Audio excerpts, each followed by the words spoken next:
Get ready for some mind-blowing plot twists that you won't want to miss. Don't blink. Cyoxin pondered on how to evade capture by these maniacs. This place gives the impression of a Halloween party that has spun out of control, sending shivers down one's spine. Laohi had the brainwave, deciding to use the distract the bad guys strategy, like luring kids with candy. The opportunity arose. He launched a surprise attack. Even with a chain on his wrist, he moved like a pro at a video game. The vehicles behind reacted quickly, but Laohi was already on the roof, ready to pull off a flying acrobat. Laohi smashed the window, and only then did the driver realize something was wrong. What a classic not-so-bright moment. One punch and the driver was kicked out. Laohi quickly took control, but Cyoxin was still in mountain climbing mode. Just then, a motorcycle zoomed in like it was a superhero moment. It was a real surprise. Turns out he was looking for a chance to save Laohi. Tonight's scene was really heating up. Cyoxin finally climbed into the driver's seat, but the car behind wasn't backing down either, saying "I'm coming for you." The old man patted Laohi, signaling to take over, creating a thick supervisor vibe, like an Annie. After defeating all enemies, Laohi queried Cyoxin's identity, but he only said independent army, like a riddle. Cyoxin, severely injured, had no strength left. Although Laohi was a killer, he wasn't entirely unsympathetic to the independent army. Laohi took Cyoxin to the clinic for medical treatment, showing that going to the doctor when sick is a grassroots wisdom. Laohi was feeling nervous inside, but didn't show it. After the doctor was done, he let Cyoxin wait a moment. Cyoxin knew that succeeding in the assassination wouldn't change the situation, but he believed as long as we keep fighting, the strength would accumulate like water wearing through stone. When Laohi stepped out of the room, he found the place empty. It felt like an episode of supernatural phenomena. Stepping onto the street, they found Japanese soldiers bullying the Korean people. Cyoxin thought, they really are a big hassle. A Japanese soldier roared.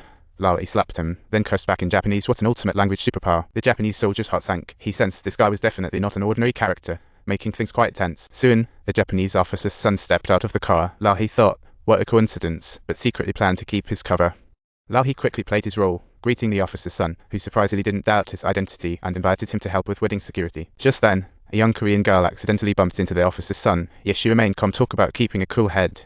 The way the girl apologized was so cute, it made people want to laugh. Laohi glanced at her, urging her to run for safety's sake. But the officer's son pointed. It was a suspenseful moment worthy of a thrilling drama. Seeing the girl fall, Laohi felt utterly powerless, making one mourn, a nation under invasion so helpless. Later, he was given the officer's address, and he fully resolved to avenge his fallen compatriots. This was turning into a revenge narrative. On the other hand, Lao Lai was invited to Lao Bai's home for his informant skills, not realizing he had skeletons in the closet with Lao Bai 10 years ago. Lao Lai even brought crucial intel, revealing one of the assassination participants was his ex-girlfriend. Upon hearing this, Lao Bai panicked, realizing if the Japanese officer found out, he was in deep trouble, and the butler seemed to know more than he let on. The butler revealed he remembered the girl's address. What an honest guy. Yet he didn't realize someone else was witnessing everything. Cyoxin had just cleaned up the blood when a woman came rushing in. He was completely unfazed, as though he had been expecting this. Sayama asked out of curiosity why he wanted to kill his father. Cyoxin humorously countered, "No traitor, no need for pat." Then he pulled out his mother's photo, wanting to chat with the sister, showcasing family bonding moments.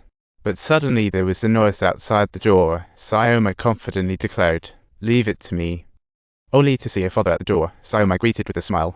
But what happened next shocked her. Unbelievable. After seeing her father, Sayama smiled slightly, but thought, if he can betray his country, what can I trust? While Lala entered to check, Cyoxin jumped out the window, thinking, this feels like a blockbuster action movie. After stepping out, he put on his shoes, only to be recognized by a driver nearby, scaring him into a hasty escape. But then he thought, my targets are the father and officer, why not play the game? The vehicle quickly arrived at Labai's house, yet no one noticed anything off about Cyoxin. His thick skin was as good as a wall. Entering the unfamiliar room, he felt nervous, glancing around like a lost tourist unsure of the direction. Seeing the guards stashing guns in the drawers, his anger flared up. The unbelievable was happening. This was an outright selling out for money moment. He turned to see the butler walking over, a plan formulating in his mind. He decided to have the butler help put his bag back, so he could follow along, smiling like a shrewd businessman. On the right wall hung photos of his father and sister. Seeing this sent chills down his spine, pondering, what should I do? Cyoxin couldn't comprehend his father marrying his daughter to enemies persecuting a nation. Unimaginable.